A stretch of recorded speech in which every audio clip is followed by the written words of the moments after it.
initially, I just wanted to say thank you so much for having me. This is a huge honor. It's really been fun to go through the process of setting this up. It's super exciting to see everybody and to be meeting so many welcoming people. I'm really impressed with the way this is organized and all of the planning that's gone into it. It's been pretty awesome. I was supposed to come in last night, and then my son was in a play that got moved like a million times, and so I ended up changing things and coming in this morning, and in spite of that, people have just been great. So thank you so much.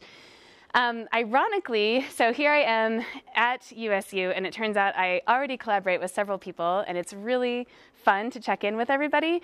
But funny enough, I collaborate with Noel and Gino on seed dispersal, and I collaborate with Mark and Ryan on coupled natural human systems, and now I'm going to talk about pollination. So I'm totally sort of coming in on a third wheel here.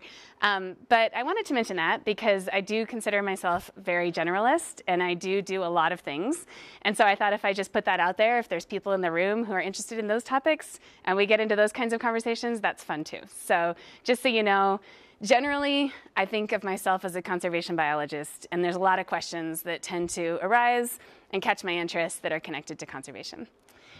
So today I am going to talk primarily about environmental change and pollination.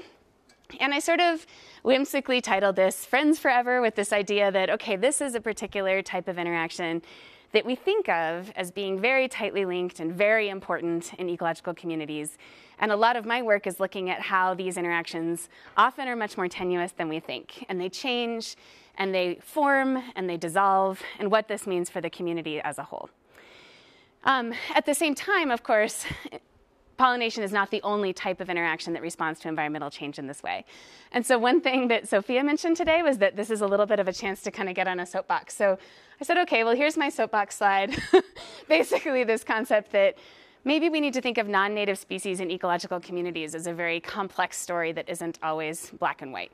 And so I'm going to be talking today about some examples where non-native species are forming very important elements of ecological communities, even though they have been introduced and also are carrying some negative impacts. So we have these complexities that are emerging as we think about environmental communities and how they assemble. So that's sort of the punchline in a way, and now I'll kind of tell the story that sort of gets there and just how my thinking has evolved. A lot of what I'm going to talk about today was some of kind of the earlier thoughts and conceptual development that then underlies a much more in-depth and expansive experiment that I'm going to talk about tomorrow. So these two talks are pretty linked, but this one I'm sort of aiming to get into some of this soapbox world just a little bit more. We'll see how that goes. Okay. So as communities assemble, whether we're talking about Hawaii, which is where I'm going to be focusing for my talk today, the Sonoran Desert, which is where I worked quite a bit before Hawaii and actually, interestingly, informed my thoughts there. We have species that enter communities. Some of them stick around, some do not. We have species going extinct constantly, of course, whether or not human impacts are affecting these communities. And then as those extinctions happen, we have these cascading effects that ripple and move through these communities. So trying to understand that, trying to get a sense or predict which species are going to stick around, and then what the impacts are of bringing new species into a community is really something that's fascinated me for a long time. And much of that has to do with the interactions that are occurring in these communities. So species interactions, of course, span the gamut. We've got negative interactions, predation and parasitism, competition. We have many positive interactions as well, where species are obtaining certain benefits from these interactions. So I just highlighted a few, like the famous, clownfish sea anemone, where there's a protection relationship, seed dispersal, pollination, where these organisms are receiving something that they need from these interactions. And in theory, we should be able to kind of total this up in a couple of columns. Let's look at all the negatives. Let's look at all the positives. And putting all that together, maybe we can predict which species can enter and remain in a community. Or maybe we can predict the effects those species will have on that community. And in many cases, a particular species will have both positive and negative effects once it enters a community. So it's just not always that clear what kind of outcome is going to happen when we reshuffle these communities. So I do focus on mutualism, as do several folks in the audience. And so again, this is these relationships where both sides are obtaining some sort of positive benefit. They also have to give something up in order to participate in a mutualism. And there's these examples of these kinds of currencies that they'll offer. So they might offer transportation, protection, fruit, nectar, nutrients, different forms of nourishment. They might offer cleaning or protection. They're giving something, and in return, they're getting something. And in theory, we think of mutualism as developing really only when a particular species is in need of something. It's limited in some way, and it needs to overcome that limitation. And that's what makes it worthwhile for that species to offer whatever that currency may be. So in part, mutualism is fascinating to me because we still are trying to understand how these relationships arise. There's still some interesting conundrums in evolutionary ecology when it comes to mutualism, and some cases in which we see these types of interactions, but we kind of can't figure out why or how they're there. It's also fascinating because we haven't really understood how important they are in communities for very long. For a long time, we didn't necessarily think of positive interactions as structuring natural communities. And so in many ways, we now look at a forest, and there's lots and lots of mutualisms going on, but we don't really understand how important they are relative to each other, or whether and how they really dictate what species we have where and how they're interacting. Plus, they're all about organisms being great to each other, and I'm really optimistic, and I think we can fix everything, and I'm just really ideal, so I think this kind of like fits my personality really well. Okay, so I'm going to introduce a couple of characters that are going to come into play as I continue this story a bit further in the talk.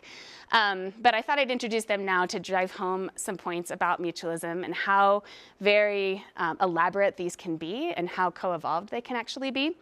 So on the top here, we have the Hawaiian honeycreeper, the EEV. This is the largest Hawaiian honeycreeper that still remains in any sizable population on the Hawaiian Islands. There's a few larger ones that are highly, highly, highly critically endangered. The EEV itself is in decline and is becoming a species of conservation concern, but it's been relatively abundant for a long time. The EEV, as you can see, hopefully in the back there, it has this nice long curved bill that's very kind of narrow and fairly distinctive, and that's common for Hawaiian honeycreepers. And then below, this is a Hawaiian lobeliad flower. This is one of a clade of 22 flowers all in the same genus, but they all have this general shape. So they're these long curved tubes. And you can imagine when the bird comes up to this flower, it sticks that bill right inside that curved tube. It accesses the nectar pool that's down at the base. And then this here is this kind of cluster of anthers, which deposits pollen directly on the bird's head. And in fact, this particular flower is so primed to do this that you can go up to one and you can just sort of apply this relatively steady pressure right there at that tip, and the pollen will just pour out. There's tons of it in there. So it'll dust the bird's head, the bird will fly off to another flower, and these particular flowers spend about a day and a half or so in male phase, which is when they're producing that pollen, and then they transition to female phase. And if you see a female phase flower, that bird will do the same thing, fly on in, and then that pollen is perfectly positioned to access the female parts of the flower. So this is what we would call a highly specialized pollination relationship. The bird is sort of perfectly formed for the flower is perfectly formed for the bird. However, as I said, this bird is in decline. It's beginning to disappear from many parts of the Hawaiian Islands. And in fact, now it's pretty located only at the higher elevations. There's a number of invasive mosquitoes that have been brought in, and there's a number of invasive avian diseases of various types that are transmitted by those mosquitoes. So essentially, where there are mosquitoes, that bird no longer occurs because it will suffer from those diseases. If it can get up to higher, cooler elevations where there are not mosquitoes, it can still persist. So you have this nice relationship, but it's not really static. Things aren't staying exactly the way they were when this particular relationship formed. And to kind of go broader, that's really the case everywhere, right? I mean, we can look across, this is just a little snapshot of the eastern US, but we can look across the planet and we can recognize that human imprint occurs everywhere. Our ecological systems and our communities everywhere are changing and transforming. And we have species that are being removed and species that are being inserted into these communities all over in various ways, and sometimes only in a particular localized place, but still we're reshuffling constantly who's interacting with who. So as a result, you have this nice, beautiful, specialized relationship, but more and more, we're starting to see cases of new partners. So this is an example from my home state, from Arizona. This is a saguaro flower. And if any of you have seen the saguaros when they're in flower, it's this, large, spiky, gigantic cactus, but the flowers are lush and moist and gigantic and soft and cool. They're just really, really different. They're these really robust flowers, probably evolved for bat pollination. They're white in color. They're very, very hefty, like a big mammal could sit on them and it would be okay. They smell nice. They've got tons of nectar. But in this particular part of the Sonoran Desert, we don't get nectar-feeding bats during the season of saguaro flowering anymore. It's thought that there's just been too much destruction to their roosts. They're just not there. However, the saguaros do get pollinated, and they get pollinated now by this combination of birds and also bees. And this here is the introduced honeybee. So this is a non-native species, but it is one of the species that's now visiting the saguaro, which no longer has bat pollinators. We don't really know how good of a pollinator the honeybee is. It might be terrible. And I have a student right now that's trying to try to figure that out. But the fact is that we have this reshuffling once again. We have this new combination that's occurring. All right, so again, back to my soapbox. Non-native species and ecological communities are complex. So I'm going to sort of bring us back to Hawaii to make this point again. And this is really where the story I'll tell today is located. Hawaii has been called the invasion capital of the United States. It's also been called the extinction capital of the United States. It's kind of got a pretty rough go. Hawaii is the most remote archipelago on the planet. So it's super removed from continents and continental flora and fauna. And as a result, it has the species that managed to get there. But there's a lot of species groups that didn't before human arrival. So for example, we don't have any native land mammals in Hawaii. There's no native ants in Hawaii. There's entire groups that are just missing. Now, once people arrived, they began to bring these groups in, but you experienced a native species assemblage that was not prepared. So you have introduced predators, for example, and you have native species that don't have any defenses. So this is kind of a classic island tale. It's just exacerbated a little in Hawaii because it is so remote. So non-native species are considered one of the biggest threats to Hawaii. On this side, I sort of threw up some of those that have particular impacts. So you have the mongoose up on the top, which is a non-native predator that has just decimated seabirds and ground nesting birds. These are mouflon sheep, which are super abundant in parts of the islands and which chomp on those native plants, many of which don't have any defenses. These are Argentine ants, which can just be incredibly abundant. And I'm going to talk more about Argentine ants tomorrow, so I won't go into that too much. But they're predators as well, pretty voracious. And at the same time, we do have introduced species that are participating in these positive interactions as well. So on the left, up at the very top, we have the Japanese white-eye, which I'll talk about quite a bit today. Honeybees, again, as I mentioned, this is the red-billed Leothrix, which is a major seed disperser and has been shown to disperse a lot of native plant species into even recovering degraded locations and perhaps be very important for dispersal of native species. So there's both positives and negatives going on in this highly invaded system. So in order to kind of think through non-natives in pollination, I wanted to just give a little bit more background about what it would take and what sorts of relationships we might have. So pollination, of course, we think of it as a basic process that allows plants to reproduce. Here we have these insects that are transporting pollen from one plant to another, right?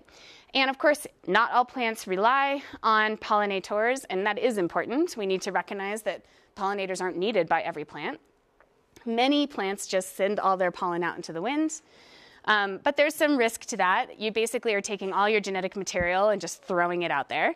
And there's a lot of cases in which that genetic material is wasted. And that's why we get pollen all over our cars, and it's running down the gutters, and it makes us sneeze, right? It's because there's all this pollen that isn't getting where it needs to go.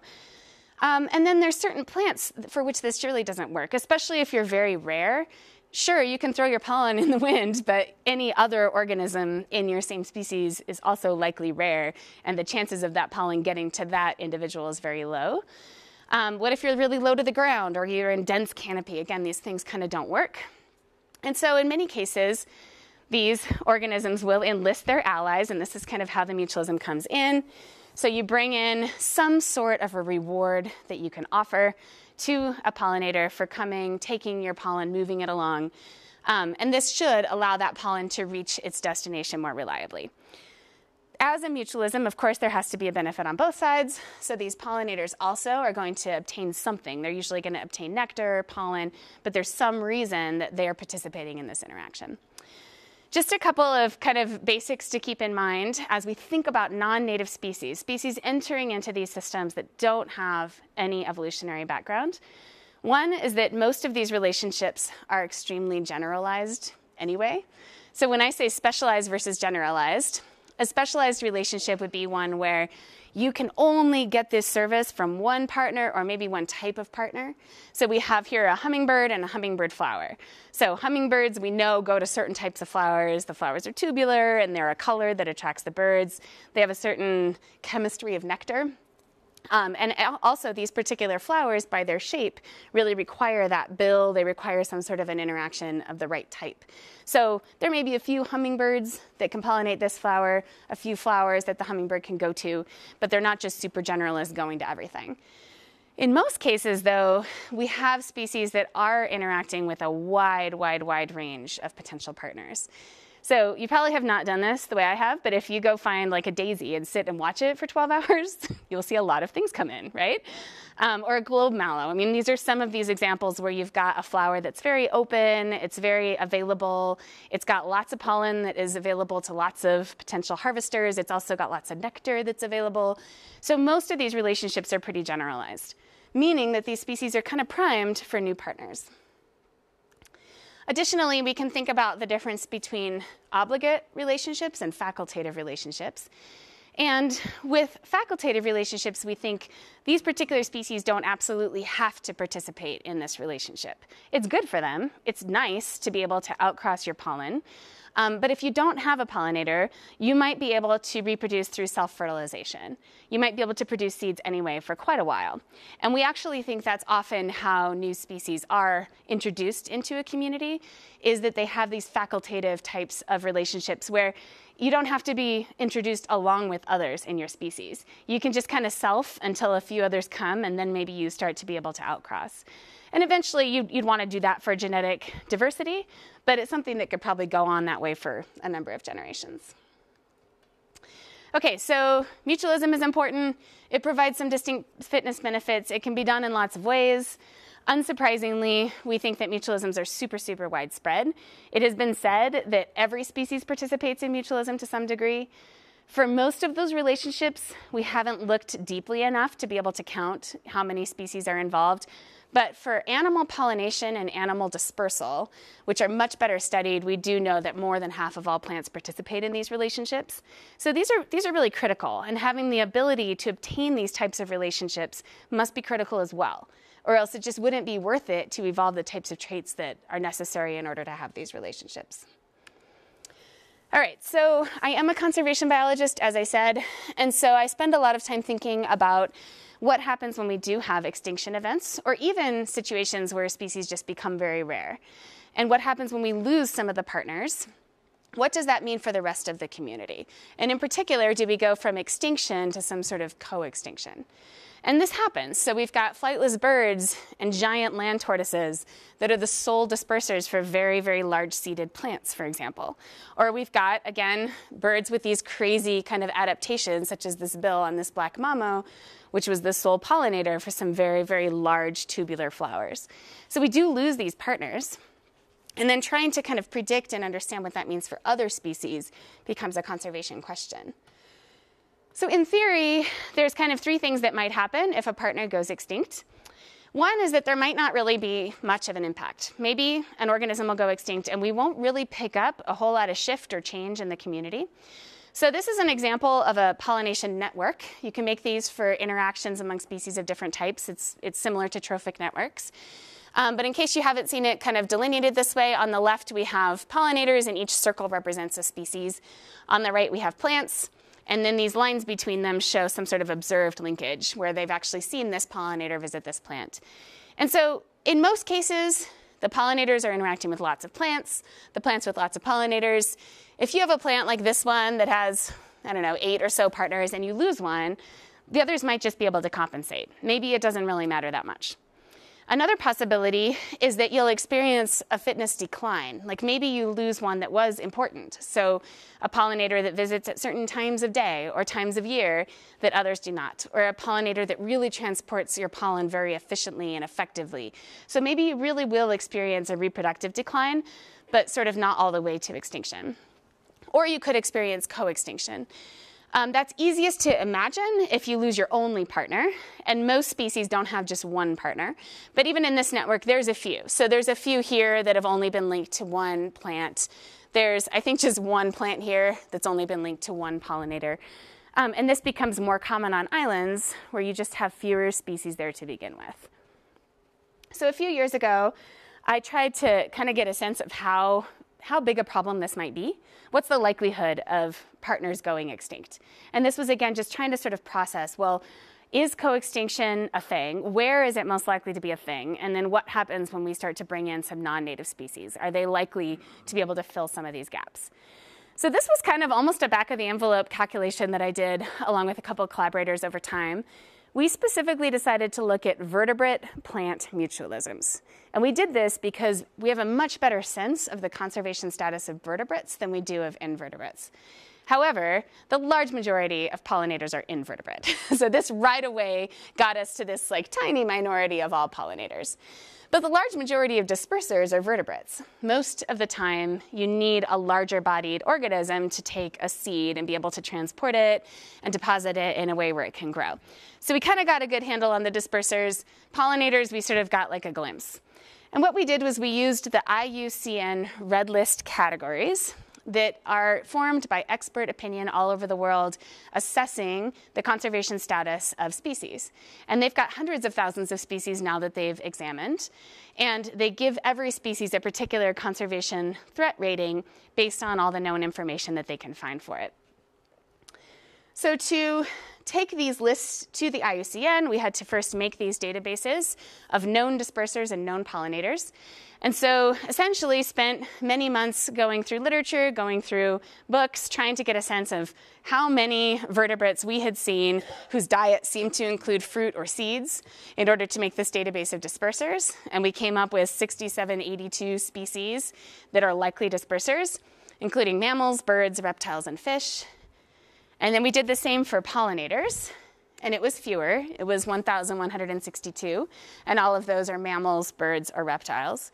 And once we had this species level database, then we went to the IUCN Red List and categorized all of these species according to what the IUCN said that they were in terms of threat. So the IUCN takes these primary categories to be threat categories, the red, orange, and yellow, critically endangered, endangered, and vulnerable. That is sort of the set where they say this is a distinct threat rating. Then they have a category near threatened, which means that this particular species has not yet declined enough to enter one of those categories, but it is in decline and it's kind of heading in that direction. And it'll get there if something doesn't change. And then least concern is the dominant category. So if you go onto the IUCN, most of the species are rated least concern. That said, you look and they'll still say population declining for, again, most of them. So a lot of them are in decline, but least concern is sort of this category where they're not yet considered near threatened, they're not yet considered vulnerable, or any of these other categories. So we assigned all of these categories to the databases and came up with just really blank, and I'm sort of skipping through a couple of steps that we did, but basically came up with this conclusion that 16.5% of the vertebrate pollinators on these lists are in some threat category, and 25.9% of the dispersers are in a threat category. Now, again, this does not include invertebrate pollinators, which is huge. Obviously, invertebrate pollinators are going to be critically important, but it is notable that looking through this list at the reasons for the threat, almost all of them are habitat loss. It's just constant, which would suggest that the invertebrates are probably tracking this fairly well because they're in the same habitats. In fact, many of them are actually more range restricted, so they might be experiencing higher threat rates than this. So this is what we've got for vertebrates. And then additionally, we were able to get a sense of the geographic breakdown of these patterns. So what you have here, I realize this is way too small to look at, so I'll just point out a few of the key take-home messages here. But these are all the biogeographic regions that IUCN uses to establish these threat ratings and these descriptions for the species. It plugs each species into one or more of these regions. And what we did was we just quickly kind of visualized this by showing the blue is the percent of the species that occur in a particular region that are considered least threatened. The pink to the red is just these increasing levels of threat. And then across the top you have gray, and that's data deficient. That means we don't have enough data on this species to be able to assign it to anything, which in many cases means it's a super rare species that nobody really knows much about. So really, we can just look at like the width of that pinkish reddish band as telling us kind of the relative density of threatened vertebrates in these particular areas. So for dispersal, particularly high threats occurred in Oceania. This is South America. This is South and Southeast Asia. This is Sub-Saharan Africa. And then for pollinators, some of those same places came up, a little bit different. We ended up with fairly wide bands. This is North America, Oceania, Sub-Saharan Africa, South and Southeast Asia again. So you can kind of see where some of these threats are beginning to arise or beginning to be concentrated. This is going to end up being a combination of actual threats in those areas and more information for those particular areas, right? Which is probably why North America comes out so strongly. So then, additionally, we were interested in, okay, well, we've got all these threatened species. Well, what happens if you do lose these partners? And in order to assess that, we just did a combination of these existing pollinator exclusion studies that had specifically excluded vertebrate pollinators, since those were the only ones we had this information for.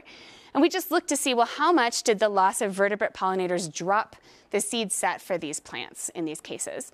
This top graph is different groups of bats. We had non-flying mammals there, lizards here, and different bird groups here, and found that just kind of putting it all together and running some general statistics, we found that an average of about 58% of seed set would be lost if a particular plant lost its vertebrate pollinators. It could still have access to invertebrate pollinators, and it could still have access to self-pollination.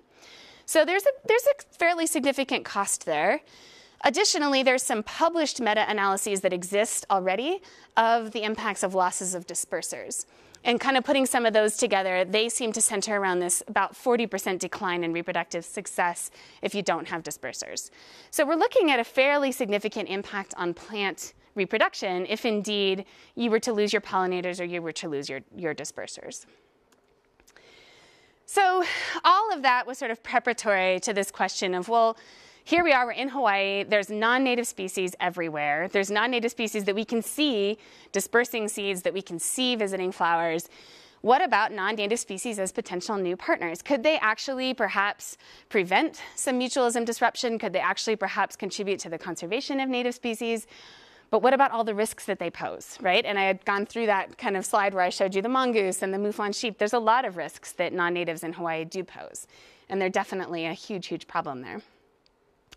When we think about these relationships between natives and non-natives, we can call them novel mutualisms, so something that's kind of emerged that wasn't there before. And in particular, the novel mutualisms that we're interested in our study system in Hawaii is this guy. This is the Japanese wide-eye. So this is an introduced bird. This bird is everywhere in Hawaii. So they are from sea level all the way up to tundra. They're like the size of a little warbler, super nondescript. Very little. They have this small, pokey little bill. They're just really boring. They're a generalist, so they'll eat insects and they'll eat seeds and they'll eat fruit, but they will visit flowers and they'll drink nectar. So they'll kind of do whatever they can. Meanwhile, Hawaii has a remarkably high rate of bird-pollinated plants. It's got more than 18% of all of its native flora is bird-pollinated, and there's really nowhere else on the planet that we know of that's that high. So bird pollination is important, and most of that has been carried out by these endemic honey creepers. So I introduced you already to the eevi, and I quickly mentioned the black mamo. The mamo's been extinct since the early 1900s. And if you can see that the length of that bill, just imagine what an amazing, amazing bill that was. That bird is also about twice the body size of the eevi. And so this particular bird was able to visit very large flowers with very deep floral tubes and obtain nectar in a way that no living honeycreeper can do. And we can infer that just by looking at it, but we also have museum specimens that have pollen on their foreheads, and so it's possible to kind of get a sense of some, at least, of what was being visited by these birds. In fact, 71% of the endemic land birds in Hawaii are now extinct. And yet, when you go to Hawaii, there's bird song everywhere. You see lots and lots of birds flitting around and chirping. There's tons of birds interacting because such a huge number of them have been introduced. So Hawaii is really a transformed system. So for this particular study, I was interested in whether or not the non-native Japanese wide-eye was able to effectively pollinate these 3 species. And this was because there had been a lot of casual observations of the birds visiting these species, but there was sort of this assumption that it's not a honeycreeper, it doesn't have that bill, it's probably not able to really pollinate, it's probably just visiting and stealing a little nectar. So these 3 are all in the same genus, Claremontia. The very top one is the large flower, Claremontia hawaiiensis. You can see those flowers are about the size of my hand. The next one is Claremontia parviflora. This is the small flower. It's more like the size of my thumb. And then Claremontia montisloa is sort of intermediate. So all of these have the same general shape. They're all curved, they're all tubular, but they vary quite a bit in size. And so I thought, well, let's just see whether or not we can decide if this Japanese wide-eye is actually doing the job. So primarily, I did a ton of watching birds in trees, which is highly technical work. Let me tell you, you have to use binoculars. You can bring along your small child. So we had about 3 study stands per species. There were a few individual plants scattered elsewhere, but there were really 3 that were accessible pretty continuously. About 102 hours per species. And then this was a combination of scan, sampling, and focal individual observations. So for scan, we would quantify the rate of visitation. How often are these birds, any birds, interacting with these plants in any way? And then for focal individual observations, we were really tracking individual birds to see what they were doing when they were there, and to try to get a sense of how often they were truly interacting with the flowers in a way that should produce or could produce some sort of pollination. Additionally, I did manual pollination trials. And so for these, we took a subset of flowers and bagged them to prevent any visitation at all in order to get a sense of whether these plants are self-compatible. Can they actually produce seeds without visitors? I also did some hand supplementation, actually moving pollen just to see how pollen limited they are. Just an unmanipulated control. And then anytime a wide-eye actually visited a flower, I stuck a bag on it and then watched to see how many seeds it would develop to get a sense of how that compared to these other treatments. So just some quick kind of results. So here we see a graph for the small flower, the medium-sized flower, and the large flower. To keep things straight, that's the little symbol here. In each of these cases, on the far left, there's the little bar, and that's just showing you average availability of open flowers in these stands whenever I did these flower surveys. It's not high. So these plants are interesting. They are rare, in spite of the fact that I was able to find a few patches of each. There's just not a lot of plants, and they flower pretty much all the time, but at a very low rate. So generally, with Claremontia parviflora, we had like 15-ish open flowers per stand at any given time. With the others, there were fewer. Claremontia montisloa was about 8. Claremontia hawaiiensis was also around 12. So they're not terribly productive. When they do flower, they produce these gigantic fruit. They're like little tiny pumpkins. I don't know how else to describe them. But they're fairly large and robust, and they're full of tiny seeds. So each flowering event is pretty important, but there's very few flowers. And so this isn't very easy work because you have to find flowers that are open and in the right phase at any given time.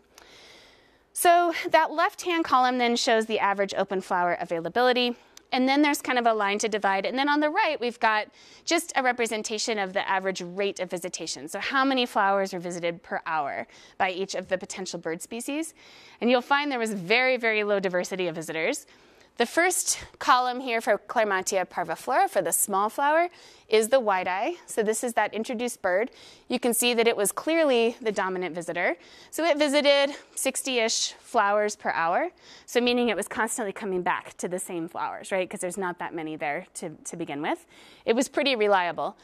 Next, you have a little bit of visitation by a remnant honeycreeper. This is the apapane, which is a small kind of generalist honeycreeper that still exists at lower elevations. They'll eat some insects, they'll do various things, but they'll pop in sometimes and visit the flowers. They just are not quite so available or quite so frequent. For the medium-sized Clermontia monticelloa, same thing happened. We had primarily visitation by the introduced white-eye. Again, that first column is showing the white-eye. But one thing that hopefully you could see is at the very top of the column, there's like a black bar. A little bit of that is black. What that's showing is illegitimate visitation or nectar robbing. So nectar robbing happens when the bird flies around to the back of the flower, pokes a hole right through the petals, and then drinks the nectar that way. And there's no way that that is contacting the pollen. It is not acting as a pollinator. But so we started to pick that up a little bit with the white-eye when we got to this medium-sized flower, where sometimes they'd sneak in from the back and do that. Additionally, the second column is entirely nectar robbing, and that's being done by a native small honeycreeper, the amakihi, which again is still present in fairly good numbers down to the coast. Both the apapane and amakihi have some resistance to the introduced diseases that other honeycreepers don't have, so they're still in fairly good numbers, but they're very generalist again. So that would also come and nectar rob the monticelloa. And then finally, there's a tiny, tiny bit of visitation by the EEV, that beautiful red, medium-sized honeycreeper, which actually only appeared in one of the study sites throughout all of this work. And it was the study site that's at the highest elevation. So it seems like it's just barely overlapping anymore with these plants, if at all. And then finally, things don't look so great for our large-flowered Hawaiiensis. We had a tiny bit of nectar robbing by the introduced white-eye and a tiny bit of nectar robbing by the native amakihi. And I never actually have ever seen a legitimate visit by a bird to Hawaiiensis, by anything actually. So as far as we can tell, Hawaiiensis does not have any pollinators. At least to this point, we have not been able to find evidence of any. And again, the Hawaiiensis no longer overlaps at all with the EEV. The EEV never made it down to the elevation that Hawaiiensis occurs at. So pollination trials, just to kind of put out, there were, again, several treatments. The first column here is just your open control. So these are just flowers that I just marked with a little embroidery thread and let them go to see how many seeds they would produce. I'll deal with the first two first. Here we have Clermontia parviflora. So I treated 54 plants. At the very top here we've got our control. The next bar, the black bar, is bagging to prevent any form of outcrossing. And you can see that there's a pretty significant drop in the total production of seeds, but they did still produce seeds. These are definitely self-compatible. So they are not absolutely reliant upon these pollination relationships to reproduce. They can produce seeds through selfing. The next bar is hand supplementations. This is when I actually added some pollen. That did boost the output of seeds somewhat, so they seem to be somewhat pollen limited. And then the white one is white-eye visitation. And so it's interesting that the white-eye visitation is pretty similar to your sort of open control. And that sort of fits if the white-eye is most of what's doing the pollination for the open control, right? Which is kind of what the observations seem to indicate at least. For Clermontia monticelloa, it was really qualitatively similar. We had our control here, a strong reduction with bagging, but still production of seeds. A little bit of a rise, not significant, with hand supplementation, and then the white-eye visitation. Everything kind of goes out the window with Hawaiiensis. We had our control and our bagged were not significantly different. Again, I never saw a pollination event. And so it may be that a control that I haven't done anything with and a bagged flower are pretty much the same in terms of their output of seeds, that there's just nothing to make a difference there. There was also not very much of a boost from hand supplementation. And then later, in discussing this with a geneticist who I'm now starting to collaborate with, we began to wonder if really all the plants in the stand are clones, because it may have been that long since there were pollinators, in which case we might have just been kind of moving around sort of the same pollen, and we might once again have a little bit of a self-compatibility issue going on. So we're not exactly sure what's going on with Clermontia hawaiiensis, but at the very least we don't see some strong indication that an open flower is more productive than a bagged flower. Okay, so quite clearly flower size matters in this case. Again, we have the big flower, we got the medium flower, and the little flower. It's like a Goldilocks story. And we have this tiny little bird. And so what I was thinking was, okay, well, the medium-sized and the big get nectar robbed. The medium-sized, not as much, but a little bit. The big always gets nectar robbed. Only the tiny flower is really frequently legitimately visited, really consistently legitimately visited. And perhaps it's because these flowers are just too big. So that bird can't access the nectar. It can't get what it needs if it comes in the way most pollination would happen. So of course it's going to go around to the back and drill a little hole. So just to kind of get a sense of this, I did something that's highly scientifically robust, and I got myself a dead Japanese white-eye, which is this little guy. So this was a window strike, but he lived in my freezer for a really long time. And I went around and I poked him into flowers to kind of see what would happen. And I wanted to see if he would get pollen on his head, and I wanted to see if he would get nectar on his bill. And again, it was one bird. That's why I said highly robust and scientific. This is not statistics. But really, kind of not surprisingly, for every single parviflora that I stuck him into, there was pollen on his head, there was nectar on his bill. That was the case for about 2/3 of the Montisloa, but only 1/4 of the Hawaiiensis. So most of the time with Hawaiiensis, you'd stick him in, and there sort of just wasn't a way to get his little bill all the way down. And this reproductive part was just hanging out way up here. It's kind of hard to see probably back there, but there's a significant little difference here, or distance between where the pollen's coming out and where the feathers of that head are coming. So it just seems like there's a mismatch there. There's this morphological mismatch that's not allowing this relationship to really be what we would call mutualistic, where both parties are gaining some benefit. So we kind of concluded that the Japanese white-eye is what I'm calling an imperfect novel pollinator of Claremontia. So it can replace some of the functions of these native species that are gone or declining, but it can't do it perfectly. It's not able to completely replace these specialists that are so carefully attuned to the morphology of the flowers. So there probably are some benefits. This on the top again is Parviflora, and Parviflora is doing relatively well, certainly compared to Hawaiiensis. It's present in higher numbers and at more sites. The medium-sized Montisloa is doing a little bit better again than Hawaiiensis. Hawaiiensis, the large-flowered one, is the one that's becoming harder and harder to find. But in spite of the fact that the Japanese white-eye seems to be able to pollinate these two, there's got to be some other more subtle changes in pollination dynamics that it's creating. It is a small bird. It is highly generalist. It doesn't behave in the same way as the honey creepers. It doesn't necessarily have the same distribution. There's been a little bit of work, since I did this, there's been a little bit of work with just radio tracking. It seems that the white-eye doesn't move as far as the honey creepers typically do. And so where that pollen's going is probably different. There's a lot of questions still about what happens when you transform a pollination system like this. And then we have this flower size bias, where primarily, if you've got a big flower, you're just not likely to be able to experience the type of interaction you need from this particular bird, at least. If you have a small flower, maybe you can. Maybe you're going to be able to get those interactions. In fact, I did go to the museum, the Bishop Museum there in Hawaii, and I measured a whole bunch of different flowers across the 22 species of this genus. And it does seem that the largest flowers have a slight tendency to be more threatened. It's like a P of 0.05. But basically, if you kind of look at those threat categories, the larger the flower, the more likely you are to fall into a threat category versus to remain as a least concerned species. And maybe pollination is part of that. So overall then, trying to kind of understand how non-native species fit into these systems is intending to go back to this concept of co-extinction. Are we going to lose certain species because we've lost key functions? Or do we need to sort of change our minds a little bit or think a little bit differently about at least some of the introduced species in the system? And what exactly are we going to do with organisms that have lost these critical functions? You've probably heard about cases where there's certain crops that are now being pollinated entirely by humans, right? Going through with paintbrushes and pollinating every single flower. Is that logical, especially in a conservation realm where we never have the resources to send 1 million people out with paintbrushes and pollinate every flower? So how long are we going to replace those functions? How are we going to treat non-native species? It's really hard. It's a huge debate. In Hawaii, we have the Japanese white-eye. Tomorrow, I'll talk more about the honeybee, which is a pretty big player in this kind of much more in-depth experiment that we did.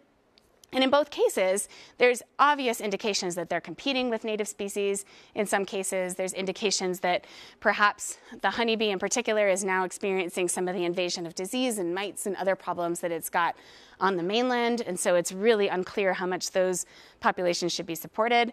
But you also have this question of, well, what do we do? Do we try to eliminate these when there's really no native species to bring in to replace them? So it becomes really difficult, but it's one of the things that needs to kind of be grappled with if we're going to try to make some headway in conservation planning. So what I kind of tried to do today is really just try to present this philosophical journey that I went on trying to understand the role of non-native species in these systems when we've got high transformation of the communities in order to understand what these can tell us in terms of our conservation and our conservation planning. And tomorrow I'll be talking a lot more in depth about some methods that we tried to take to see if we could restore some functions. So thanks again for having me. I really appreciate it, and I'll be happy to take any questions. Thank you.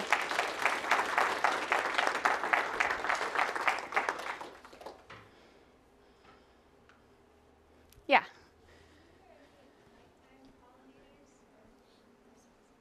Say it one more time.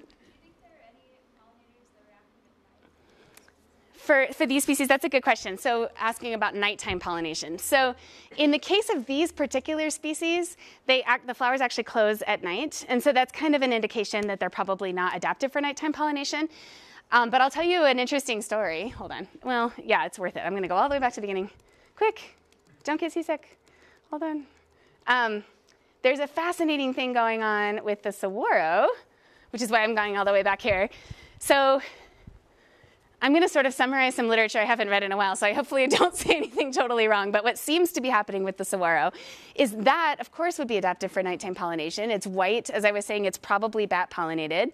It's very obvious at night. I mean, these blooms practically glow at night. And it is the Sonoran Desert, which is extremely hot and extremely dry. So we think that having flowers that are open at night helps them to not desiccate so much. They don't lose so much of their moisture through their nectar production. And the saguaro has a wide range, most of which is in Mexico. And if you go down into Mexico and you go down through the Sonoran Desert, you do find quite a few nectar-feeding bats. And the nectar-feeding bats still interact with the saguaro.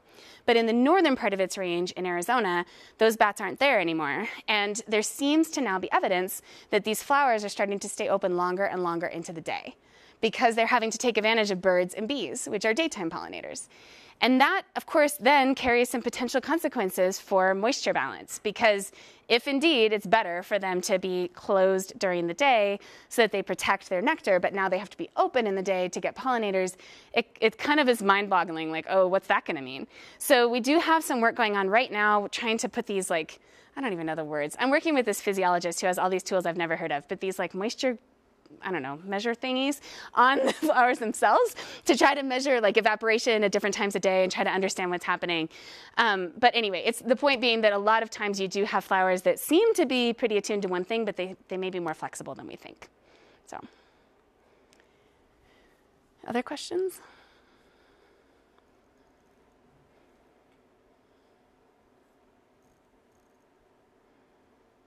Yeah.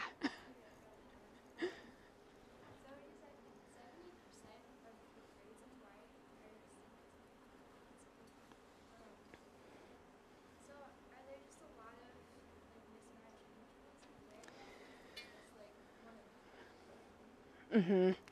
Yeah, it's a good question. So the 71% is a number that has been published by somebody who did some paleo work as well, and they were looking at bones, and they were looking at some of the earliest archaeological artifacts. There's a lot of use of bird feathers in native Hawaiian headdresses and things like that, and so that's how we kind of get a sense of what used to be there. So we have a sense of what most of those birds were. There's also some hypotheticals like, oh, these bones don't match anything, so we think there were some more species. So there's been a little bit of filling in the gaps. But yes, so as a result, there's obviously a minority of native birds left. Additionally, those that are left are primarily smaller in body size. So I was mentioning that the EEV, the red one up there, is what we call a mid-sized honeycreeper, but it's also the largest remaining honeycreeper that's there in any real population numbers. And that's because there was this whole group of big honeycreepers that included that extinct black mamo that are just completely gone.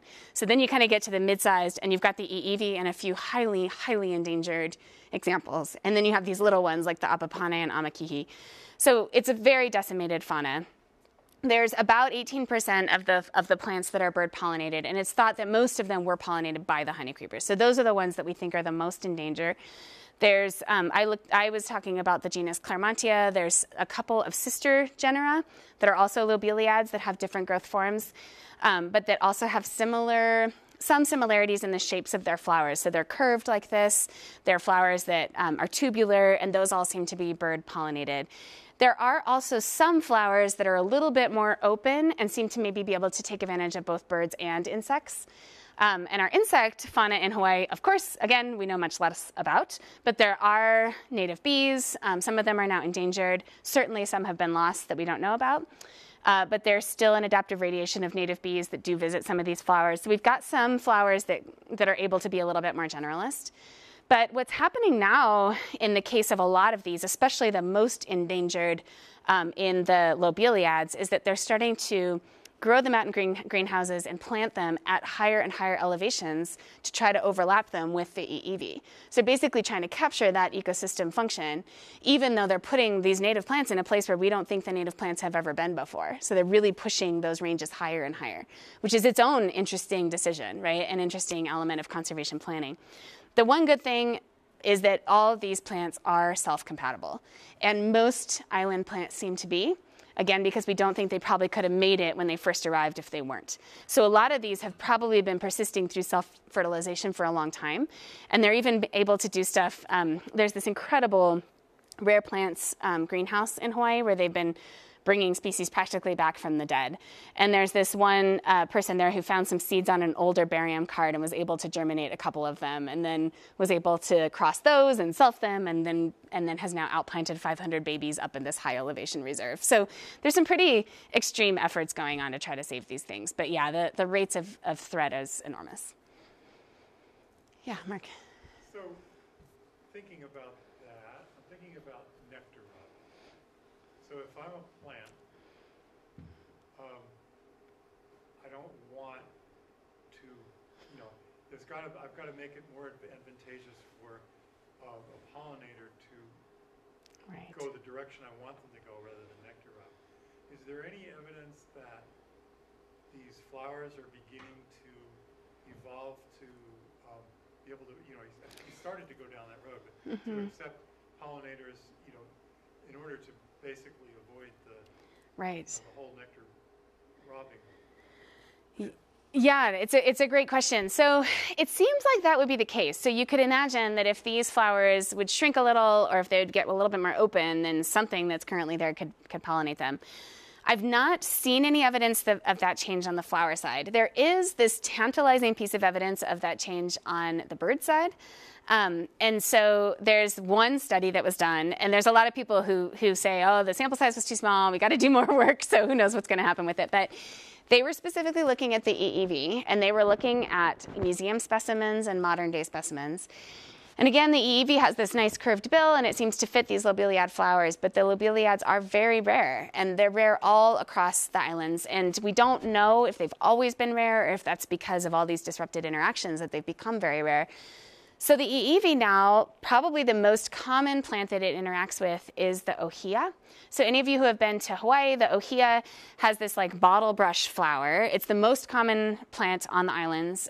It's endemic. It's really cool, actually, because the ohia it's called, the actual species name is polymorpha, because it can grow in so many forms. It can be an adult plant as a colonizer of lava flows, the only thing out there, and it can flower at like this big, or it can grow into a giant canopy tree deep in the forest. It's this really amazing plant. But they have these bottle brush flowers, so there's literally no petals at all blocking the nectar. The nectar is just right there at the base of these anthers and stigmas that are kind of sticking out everywhere. And so the EEV is visiting those a lot, and it's able to get lots of nectar. And so the study found that museum specimens of EEV had longer bills than modern specimens. And his interpretation was that that's because they now are visiting the ohia more, and they just don't need those long curved bills anymore. And so they're just slowly losing them because there's not any sort of evolutionary pressure to keep them. So again, like I said, it's a little bit of a study in dispute, but it's a fascinating idea.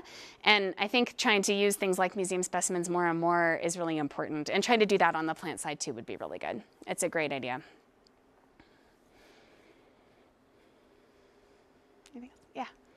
The nectar robbing behavior that you were talking about, is that a pure behavior where they just target the bottom of the flower and get in? Or is it could it be more mode where they try to get in, like the tubular part of the flower, fail, and then go around back and still get Yeah, that's a good question. So I certainly never observed an individual sort of like attempt, fail, and go around. I have observed that for a totally different species, an endangered species in southern Arizona, which honeybees actually cannot, they can't get in, which is unusual. They have this tube that kind of has this fringe, and the honeybee can't, I've seen them like walk across and like they can't get down there. If there's damage to the flower down below, the honeybee can get nectar that way. So I've seen them try and then go here and get nectar, but the honeybee can't drill the hole. So the hole already has to be there. For the birds, I've only ever seen them, you'll just be watching and you'll just see this like flitting behavior, and the bird will just race out, go to the back of the flower, drill a hole, drink, and leave. But I don't necessarily know how often that bird might have tried and failed before it realized it could do this. And the other thing I can't tell when that's happening is who actually drilled the hole to begin with. So sometimes you can see the bird doing it, but there's other times that it's just obscured, and then I'll see, I see it's moving the flower, it's in the back, it must be nectar robbing. But there's also a possibility that like one bird nectar robs, and that opens up that particular flower for several birds to return and nectar rob. And some of those I'm not able to do without tracking an individual bird more than we've been able to. But it's a great question, and how they've learned that, and then why they apply it to some plants but not really to others. Why wouldn't they nectar rob everything? How come they're not nectar robbing the parviflora? Obviously, it's possible to get the nectar the right way, but is there something that's better about the nectar obtained that way? Maybe they get more of it, and all those things I just don't know. Yeah. Anything else? Oh, yeah.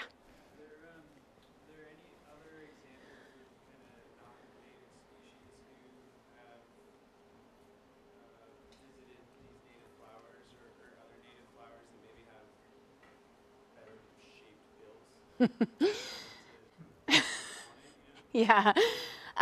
So for these flowers, no. This is the only non-native bird that anybody's really been observing doing this. It's interesting because if you think about non-native species that would have bills that are shaped this way, the ones that kind of come to mind the most are hummingbirds, but they are not in Hawaii. And the story I've heard is that hummingbirds pollinate pineapples, and pineapples are not as good once they've been pollinated, and so there's like a total ban on introducing hummingbirds. I don't know if that's completely true or apocryphal, but it's fascinating. At any rate, the things we manage to keep out when we want to. However, so there is no non-native species that has this kind of shape. I will say though that there's also been a fair amount of work in Hawaii on non-native birds as seed dispersers. And a lot of that work was actually done before we did this work and helped to inform this work. And the white-eye is one of those. The white-eye, if the fruit is small enough, it will totally come in and take it. And there's a number of introduced birds that actually make pretty decent seed dispersers. So I mentioned the red-billed Leothrix. There's also northern cardinals. There's mockingbirds. There's a lot of birds that we kind of experience here. There's a number of doves. So depending, some of those they kind of grind up the seeds, but some seeds they can handle fairly well, and some of those are really quite appropriate for the sizes of fruits that they're taking. So some of that work really showed that the dominant seed dispersers in a lot of Hawaiian forests are now non-native birds, and they're dispersing just as many native seeds as they are non-native seeds. So they're kind of moving everything all at once all around the islands. So it's interesting. There seems to be better matches in some cases than in others.